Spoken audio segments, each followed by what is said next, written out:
Assalamualaikum warahmatullahi wabarakatuh. Selamat pagi dan salam sejahtera untuk kita semua. Sebelumnya, yang saya hormati Bapak Arisi Georgi Sultan SIP MIP selaku dosen pembina mata kuliah metode penelitian kuantitatif. Perkenalkan, saya Ali Septiani dari Eri Septiani Baru Panjaitan dengan NIM B1B1222050 dari Program Studi Ilmu Pemerintahan Fakultas Hukum Universitas Jambi. Pada kesempatan ini, saya akan menyampaikan hasil proposal penelitian saya sebagai tugas UAS dengan judul Pengaruh Minat Siswa SMA Negeri Kota Jambi untuk melanjutkan pendidikan ke perguruan tinggi melalui program Kartu Indonesia Pintar Kuliah atau KIPK. Baiklah, langsung saja.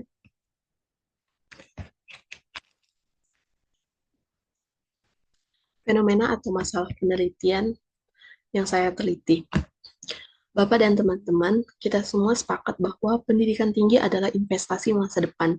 Namun, realitas di lapangan menunjukkan bahwa tidak semua siswa memiliki kesempatan yang sama untuk melanjutkan pendidikan ke perguruan tinggi, terutama siswa dari kalangan keluarga kurang mampu. Berdasarkan data Kemendikbud tahun 2020, dari sekitar 3,6 juta lulusan SMA setiap tahunnya, hanya sekitar 1,3 juta yang berhasil melanjutkan ke perguruan tinggi. Ini menunjukkan bahwa lebih dari 60% siswa tidak melanjutkan studi dan salah satu faktor utamanya adalah masalah perekonomian. Bahkan di sekolah favorit seperti SMA Negeri 8 dan SMA Negeri 6 Kota Jambi, yang keduanya terakreditasi A dan dikenal dengan segudang prestasi, ternyata presentasi siswa yang melanjutkan kuliah masih sangat rendah. Data dari pihak sekolah menunjukkan bahwa hanya sekitar 10% yang melanjutkan ke perguruan tinggi. Ini menjadi sangat ironis karena justru di sekolah yang berkualitas tinggi masih banyak siswa yang tidak melanjutkan studi karena keterbatasan ekonomi.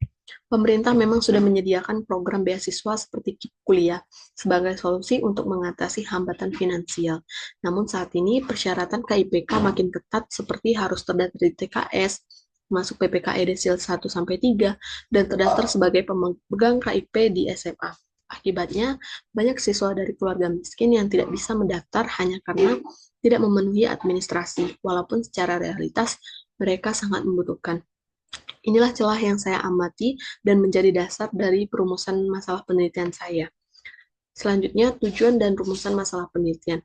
Adapun rumusan masalah penelitian yang saya teliti adalah apakah KIPK berpengaruh signifikan terhadap minat siswa SMA di Kota Jambi untuk kuliah. Sedangkan tujuan dari penelitian ini adalah untuk mengetahui pengaruh KIPK terhadap minat siswa kuliah. Selanjutnya, kebaruan dan kecenderungan penelitian terdahulu. Banyak penelitian sebelumnya fokus pada pengaruh KIP kuliah terhadap prestasi akademik mahasiswa atau motivasi belajar di tingkat perguruan tinggi.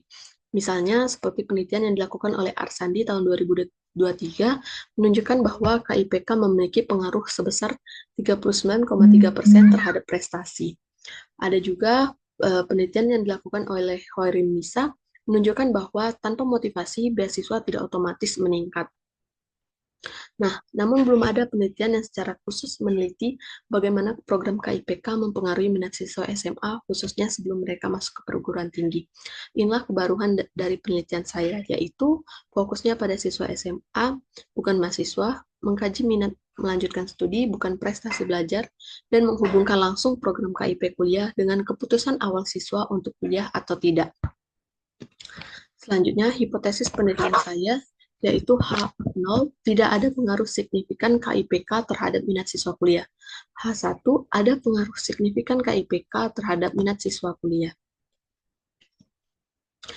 Metode penelitian yang saya gunakan yaitu penelitian saya ini menggunakan metode kuantitatif asosiatif dengan pendekatan survei. Populasinya adalah siswa kelas 12 di SMA Negeri 8 dan SMA Negeri 6 Kota Jambi, terutama yang berasal dari kalangan keluarga kurang mampu. Jumlah populasi sekitar 1.363 siswa, dan berdasarkan rumus Lovin, jumlah sampel ditetapkan sebanyak 100 responden. Instrumen penelitian berupa kuesioner skala Likert, teknis analitis data meliputi uji validitas dan reliabilitas, uji regresi linear sederhana, dan uji hipotesis menggunakan uji T. Peneliti ini juga menggunakan triangulasi sumber dan metode seperti observasi, wawancara, dan dokumentasi sebagai pendukung validitas data. Baiklah, dengan penelitian ini saya berharap dapat memberikan masukan konkret kepada pemerintah dari pihak sekolah, apakah KIPK sudah menjangkau siswa yang tepat sasaran, dan apakah benar program ini mampu membangkitkan minat kuliah dari siswa yang tidak mampu. Sekian presentasi dari saya. Terima kasih atas perhatian Bapak dan teman-teman semua. Saya tutup dengan terima kasih dan sampai jumpa kembali.